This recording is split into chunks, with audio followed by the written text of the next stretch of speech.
اور معاملہ مگر یہاں پر بھی ختم نہ ہوا تو اس پارٹی کو الیکشن کمیشن پھر بھی اس کا انتخابی نشان واپس نہیں کرتی اور پھر تیسری بار اعتراض لگا کر پاکستان تحریک انصاف کو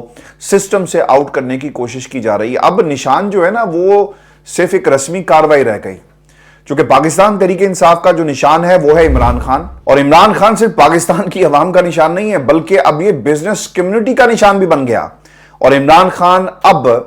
پاکستان میں بزنس کمیونٹی کے نئے کپتان مقرر کر دیے گئے ہیں۔ ویورز، آگے چل کر میں آپ کو بتاؤں گا کہ ایک شخصیت اٹھتی ہے بھرے مجمع میں، شہباز شریف کو یہ کہتی ہے کہ تمہیں اڈیالہ کے باسیوں سے بات کرنا پڑے گی۔ یہ شخصیت کون تھی یہ بھی میں آپ کو آگے چل کر بتاؤں گا، اور پھر یہ لائیو ٹی وی جو ہے وہ پاکستان کا سٹیٹ ٹیلی ویژن تھا جس پر یہ سوال پوچھا گیا اور آگے سے جواب کیا آیا۔ ویورز، اس سے پہلے آپ کو بتا دیں کہ خان صاحب رہائی سے صرف چند قدم کے فاصلے پر ہیں۔ عدالتیں عمران خان کو رہا کرنے کے لیے جس طرح سے مقدمات چل رہے ہیں، فیصلے آئیں گے، لیکن ان فیصلوں کے باوجود پاکستان کی اسٹیبلشمنٹ کیا فیصلہ کرتی ہے یہ کچھ دنوں میں ہمیں پتہ چل جائے گا۔ لیکن اسلام آباد ہائی کورٹ میں اہم کیسز کی سماعت ہوئی اور عمران خان کی ضمانت منظور کرنے کا یہ معاملہ ہے۔ ویورز، آپ کو بتا دیں کہ اسلام آباد ہائی کورٹ میں عمران خان کی 190 ملین پاؤنڈ ریفرنس میں ضمانت کی درخواست پر سماعت ہوتی ہے۔ چیف جسٹس عامر فاروق صاحب اور جسٹس طارق محمود جہانگیری جو ہیں اس پر سماعت کر رہے ہیں، اور پھر نیب کی استدعا کو مسترد کر دیا گیا ہے۔ نیب پروسیکیوٹر امجد پرویز اسلام آباد ہائی کورٹ میں پیش نہ ہوئے اور نیب نے آج پھر سماعت کے لیے استدعا کی سماعت کے دوران کہ بھائی جان آپ مہربانی کریں اور ہماری بات کو مان لیں اور سماعت کو ملتوی کر دیا جائے۔ نیب وکیل نے کہا کہ کیس مقرر ہونے سے متعلق معلوم نہیں ہو سکا، ڈیلنگ ٹیکٹکس کے طور پر یہ جو سماعت ملتوی کرنے کی بات کی جاتی ہے اور امجد پرویز صاحب جو ہیں وہ نہیں آ سکے، اس پر چیف جسٹس نے ریمارکس کیا دیے۔ وہ یہ کہتے ہیں کہ پتہ نہیں چلا تو پھر آپ آج عدالت میں کر کیا رہے ہیں؟ ضمانت کی درخواست ہے، ہر ہفتے آٹومیٹک مقرر ہوتی ہے۔ آج ہم سردار لطیف کھوسہ کے دلائل سنیں گے۔ ضمانت کی درخواست پر آپ ایسے مت کریں، تفتیشی افسر کیوں موجود نہیں ہے یہ بھی عدالت کی طرف سے استفسار کیا گیا، اور برہمی کا اظہار کرتے ہوئے وارنٹ جاری کرنے کی بات عدالت نے کی۔ لطیف کھوسہ صاحب کے دلائل کیا تھے ویورز میں آپ کو بتا دیتا ہوں، اور آج لطیف کھوسہ پہلی مرتبہ عدالت میں وکالت کرتے ہوئے ہمیں نظر آئے۔ لطیف کھوسہ صاحب کے دلائل کیا تھے؟ وہ یہ کہتے ہیں جسٹس طارق محمود جہانگیری نے پوچھا کہ 190 ملین پاؤنڈ کی رقم عمران خان یا بشرا بی بی کے اکاؤنٹ میں منتقل نہیں ہوئی، وہ بینیفیشری نہیں ہے، رقم سپریم کورٹ کے اکاؤنٹ میں آئی۔ اس پر لطیف کھوسہ نے جواب دیا کہ NCA نیشنل کرائم ایجنسی، جن کا دفتر یہاں سے کچھ ہی فاصلے پر ہے، برطانیہ میں رقم منجمد کرتی ہے اور معاہدے کے ذریعے پاکستان یہ رقم جو ہے منتقل کی گئی۔ عمران خان اور بشرا بی بی اس رقم کے کسی طور پر بینیفیشری نہیں تھے، اور پاکستان میں یہ شور مچایا گیا کہ یہ پیسہ دونوں نے جو ہے وہ کرپشن کے ذریعے اپنے اکاؤنٹس میں ڈالا یا کھا لیا یا پھر یہ بینیفیشریز بنے۔ سوال یہ تھا اور جو عدالت کی طرف سے پوچھا بھی گیا کہ یہ پیسہ جو کابینہ سے اجازت لی گئی یہ کس بنیاد پر لی گئی، تو اس کا جواب بھی لطیف کھوسہ نے دیا کہ یہ نیشنل کرائم ایجنسی کی باقاعدہ ریکوائرمنٹ تھی کہ آپ اسے کابینہ سے، کیبنٹ سے جو ہے اس کو اپروو کروائیں، اور اگر آپ نے پیسہ سپریم کورٹ پاکستان کے اکاؤنٹ میں ڈالنا ہے تو پھر آپ کو کیبنٹ کا راستہ اختیار کرنا پڑے گا۔ طارق محمود جہانگیری نے یہ بھی پوچھا کہ ملک ریاض نے زمین لے کر یونیورسٹی خود تعمیر بھی کی اور کوئی رقم اکاؤنٹ میں منتقل نہیں کی گئی۔ یہ سوال تھا جو جسٹس صاحب کی طرف سے پوچھا گیا، جس پر ملک ریاض نے جو جواب آیا کہ ملک ریاض نے زمین لے کر خود ہی یونیورسٹی جو ہے وہ تعمیر کر کے دی۔ عمران خان کے بنائے گئے تمام ادارے اسٹیٹ آف دی آرٹ ہیں، صرف شوکت خانم پر سالانہ 9 ارب روپے کے اخراجات جو ہیں وہ آتے ہیں، اور لوگوں کا خان صاحب کے اوپر اعتماد ہے، اس لیے وہ انہیں فنڈز دیتے ہیں، اور القادر یونیورسٹی عمران خان کا کوئی پہلا منصوبہ نہیں ہے جس کے اوپر آپ یہ تمام جو ہے وہ شور مچایا جا رہا ہے۔ اہم مکالمہ ہوا جی سردار لطیف کھوسہ کے درمیان اور عدالت میں ججز کے درمیان کہ سردار لطیف کھوسہ نے نیب کے گواہوں کے ٹرائل کورٹ میں دیے گئے بیانات پڑھ کر عدالت کے سامنے سنائے، اور یہ ڈیسائسو مومنٹ تھا اس کیس کے اندر جس پر طارق محمود جہانگیری صاحب نے کہا کہ بہت اچھے اور بڑے گواہ جو ہیں وہ آپ نے پیش کیے نیب کی طرف سے۔ لطیف کھوسہ نے اس کا جواب یہ دیا کہ اس کے بعد کوئی کیس باقی رہ نہیں جاتا، چونکہ جس قسم کی گواہی اس کیس کے اندر دی جا رہی ہے، اور اگر اسلام آباد ہائی کورٹ عمران خان کی ضمانت کو جو ہے وہ کنفرم کر دیتا ہے اسلام آباد ہائی کورٹ کی طرف سے اس عدالت میں، تو پھر ٹرائل کورٹ کے اندر یقیناً یہ تمام نکات جو ہیں وہ اٹھائے جائیں گے، بالکل اسی طرح جیسا سائفر کے اندر ہوا۔ آپ کو یاد ہوگا کہ سپریم کورٹ پاکستان کے انتہائی اہم ریمارکس آئے، اور پھر اس کے بعد ٹرائل کورٹ کے اندر سائفر کے ساتھ کیا کچھ ہوا، یہ بھی دیکھنا پڑے گا کہ اس سے بڑی عدالت یعنی ٹرائل کورٹ سے بڑی عدالت جو ہے وہ کن نکات کے اوپر عمران خان کی سزا کو جو ہے وہ ٹرائل کورٹ کے اوپر چھوڑے گی، اور پھر کیس کے اندر ضمانت کن گراؤنڈز کے اوپر دیتی ہے۔ ویورز، اس کیس میں عمران خان مزید جیل میں کیا رہ سکتے ہیں، جج صاحب نے اس کا جواب دے دیا ہے، اور پھر نیب والے اس حوالے سے بتائیں گے کہ انہوں نے کس قسم کی گراؤنڈز تیار کی ہیں اس کیس کے اندر، اور پروسیکیوشن کے پاس کیا ایسے ڈاکومنٹس موجود ہیں کہ عمران خان کو مزید جو ہے وہ جیل میں رکھا جائے۔ نیب ریفرنس پر ایک بڑا سوال جو ہے اٹھ گیا ہے، اور کھوسہ صاحب نے یہ بھی کہا، عدالت کا سوال تھا کہ پیسے سپریم کورٹ کے اکاؤنٹ میں کیسے آ گئے۔ جسٹس طارق محمد جہانگیری نے اس کا جواب دیا کہ یہ پتہ ان کو خود بھی نہیں ہے کہ سپریم کورٹ پاکستان کے اکاؤنٹ میں یہ پیسے کیسے آئے۔ عدالت نے عمران خان کی ضمانت کی درخواست پر سماعت 29 اپریل تک ملتوی کر دی ہے، اور 29 اپریل پیر کو نیب کے وکیل امجد پرویز جو ہیں وہ اس میں دلائل دیں گے۔ ویورز، میں آپ کو اگلا کیس جو ہے وہ بھی میں آپ کے سامنے رکھ دیتا ہوں، بشرا بی بی کا طبی معائنہ، اور اسلام آباد ہائی کورٹ کے جسٹس میاں گل حسن نے بشرا بی بی کے طبی معائنے کی درخواست پر سماعت کی، جس دوران اسٹیٹ کونسل نے عدالت کو یہ بھی بتایا کہ ایڈوکیٹ جنرل آج یہاں پر موجود نہیں ہے، اور میں آپ سے دوبارہ معذرت کرتا ہوں۔ جسٹس میاں گل حسن نے آگے سے یہ کہا کہ ہم نے ایڈوکیٹ جنرل کو کہا تھا کہ ہمارے پچھلے حکم کی تعمیل کریں۔ عدالت کا حکم نامہ جی کیا تھا؟ عدالت نے مختصر سماعت کے بعد بشرا بی بی کا طبی معائنہ اسلام آباد کی نجی لیب سے کرانے کی ہدایت کی، اور آئندہ سماعت تک معائنہ کرا کے رپورٹ جو ہے وہ طلب کر لی ہے، اور عدالت نے پیر تک بشرا بی بی کے ٹیسٹ کرا کے رپورٹ عدالت میں جمع کرانے کی ہدایت جو ہے یہ جاری کر دی ہے۔ ویورز، جو تیسرا کیس ہے وہ ہے عدت میں نکاح کا، اور اس پہ جو سماعت ہوئی اس کا بھی حال احوال میں آپ کے سامنے رکھ دیتا ہوں۔ جج ہیں جی شاہ رخ، اور اس کی سماعت جو کر رہے ہیں، اور سماعت کے کچھ دیر بعد خاور مانیکا کے وکیل جو ہیں راجہ رضوان عباسی صاحب نے بہانہ بنایا کہ اعلیٰ عدالت کے سامنے پیش ہونا ہے، آپ مجھے تاریخ دے دیں، اور کچھ ہی دیر کے بعد وہ عدالت سے روانہ ہو گئے۔ اب یہ ہو پتا کیا رہا ہے، ہر کیس کے اندر تاریخ دے دیں، کیونکہ پروسیکیوشن کے پاس کچھ بھی نہیں ہے عدالتوں کو دکھانے کے لیے، بتانے کے لیے، اور عمران خان کو مزید جیل میں رکھنے کے لیے۔ اس لیے گھیرا جو ہے نا وہ پروسیکیوشن کے گرد تنگ ہو رہا ہے۔ اسی لیے ہم بار بار آپ سے کہتے ہیں کہ خان صاحب ایک قدم رہائی سے دور۔ یہ الگ بات ہے کہ عدالتیں اگر آپ کو رہا بھی کر دیں تو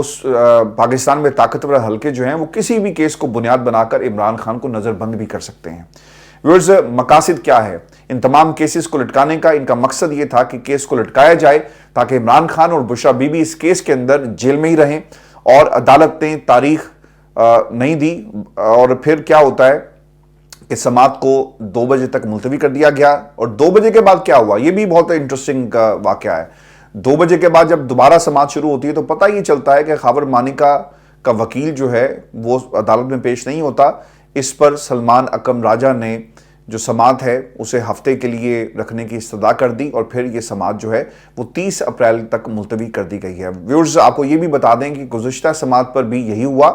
اور ایسا محسوس ہوتا ہے جیسے رضوان عباسی خود جج ہیں اور ان کے سامنے کوئی جونیئر کونسل ہے۔ سلمان اکرم راجہ صاحب یہ کہہ چکے ہیں کہ ابھی تو عدالت نے تاریخ دی ہی نہیں تو رضوان عباسی کیسے بھاگ گئے، یہ کیا ہو رہا ہے، قانون کو نافذ کریں، بغیر اجازت کے کوئی کیسے عدالت سے جا سکتا ہے۔ سلمان اکرم راجہ نے یہ بھی کہا کہ مجھے اتنا عرصہ ہو گیا وکالت کرتے ہوئے، کبھی ایسا نہیں دیکھا کہ عدالت لگی ہو اور وکیل عدالت کو خاطر میں نہ لائے اور اس طرف دیکھے بھی نہ اور عدالت چھوڑ کر چلا جائے۔ اب ویورز، سوال یہ ہے کہ سزا کب معطل ہوگی؟ اس کیس میں بھی 7 سال کی سزا 1-2 سماعت، یعنی اگر صحیح سے یہ سماعتیں ہوتی ہیں تو یہ سزا معطل ہو جائے گی، کیونکہ اس کیس کے اندر بھی خان صاحب کے خلاف جو ہے وہ کچھ نہیں ہے، اور شرمندگی ہوگی رضوان عباسی اور ان جیسے لوگوں کو جب وہ پروسیکیوشن عدالت کے سامنے آپ کو اپنا موقف پیش کرتی ہوئی نظر آئے گی، چونکہ دلائل آپ دیں گے لیکن وہ گواہی جو عورت کے ساتھ جو ہے جسے منسوب کیا گیا ہے کہ اس کی گواہی کو بڑا جانا جائے گا، آپ اسے کس طرح جھٹلا سکتے ہیں؟ اور اس پر تو بہت سارے مفتی حضرات جو ہیں ان کے باقاعدہ فتوے بھی آ گئے کہ جج نے کتنی بڑی جو ہے وہ شریعت کے خلاف جا کر ایک فیصلہ جو ہے وہ سنایا ہے۔ اور پھر آپ کو اگلی خبر یہ دے دیں کہ وزیر اعظم کے بیان کی حیثیت کیا ہے۔ یہ لاپتہ افراد کا جی کیس ہے، اور پاکستان کی ایک عدالت نے خفیہ اداروں سے یہ سوال پوچھا ہے۔ اسلام آباد ہائی کورٹ میں بلوچ لاپتہ افراد سے متعلق کیس کی سماعت ہوئی۔ اٹارنی جنرل منصور عوان عدالت کے سامنے پیش ہوئے اور بازیاب ہونے والے لاپتہ افراد سے متعلق جو رپورٹ ہے وہ عدالت کے سامنے پیش کی گئی۔ اس کیس کی سماعت جسٹس محسن اختر کیانی صاحب کر رہے ہیں۔ یہ آپ کو یاد رکھنا ہے، ان کی اہمیت اس لیے کیونکہ انہی کے خلاف جو ہے وہ ایک ریفرنس بنا کر بھیجا گیا۔ اب وکیل ایمان مزاری صاحب کیا کہتی ہیں کہ جس دن نگران وزیر اعظم اس عدالت کے سامنے پیش ہوئے تھے اسی روز ایک بلوچ اسٹوڈنٹ کو اٹھا لیا گیا، اگلے دن اسے راولپنڈی سے جو ہے وہ چھوڑ دیا جاتا ہے۔ جسٹس محسن اختر کیانی کے ریمارکس بھی بہت ہی اہمیت کے حامل ہیں اور انہوں نے پاکستان کے جو لا انفورسمنٹ کی جتنی بھی ایجنسیز ہیں، ادارے ہیں، ڈپارٹمنٹس ہیں، ان کا ایک باقاعدہ جو ہے ایک کمپیریٹیو انالیسس کر کے عدالت کے جب یہ سماعت ہو رہی تھی سب لوگوں کے سامنے رکھا، اور وہ کیا کہتے ہیں؟ وہ یہ کہتے ہیں جی کہ پولیس والوں کو آرام سے معطل آپ کر دیتے ہیں کیونکہ وہ جو بھی کرتے ہیں سب کے سامنے کرتے ہیں۔ کیا ایجنسیز میں کوئی جواب دہ ہے؟ خود احتسابی کہاں پر ہے؟ جو نظر آئے جبری گمشدگی کمیشن کے خلاف میری رائے اس لیے ہے کیونکہ یہ انہی کے ساتھ بیٹھ کر کام کرتے ہیں جن پر الزام ہوتا ہے۔ جو ادارے قانون کے ماتحت ہیں وہ ریگولیٹ ہو جاتے ہیں، جو قانون سے ماورائے کارروائی کرتے ہیں یعنی قانون کے خلاف جا کر کارروائی کریں گے ان کی ریگولیشن جو ہے وہ کہاں پر ہے۔ جن کا کوئی پیارا لاپتہ ہو جائے، وہ عام آدمی، وکیل یا جج کا رشتہ دار ہو، یہ عمل ان کے اندر نفرت پیدا کرتا ہے۔ ایک گھر کا مرد جس کا بھائی لاپتہ ہے، جس کی ماں بہن بیٹی پر کیا گزرتی ہے، کیا کسی کو یہ معلوم ہے؟ پولیس تمام اداروں سے زیادہ بہتر ہے کیونکہ وہ کارروائی سب کے سامنے کرتے ہیں۔ ٹھیک ہو یا غلط یہ الگ بات ہے، بالکل ٹھیک انہوں نے کہا۔ وفاقی حکومت وزارت دفاع سے پوچھ کر بتا دیں کہ ایجنسیز کے اندر کیا خود احتسابی کا عمل ہے۔ ٹھیک ہے، ورکنگ میں غلطی ہو سکتی ہے لیکن اس کا مطلب یہ نہیں ہے کہ کوئی جواب دہ نہیں ہے۔ ویورز،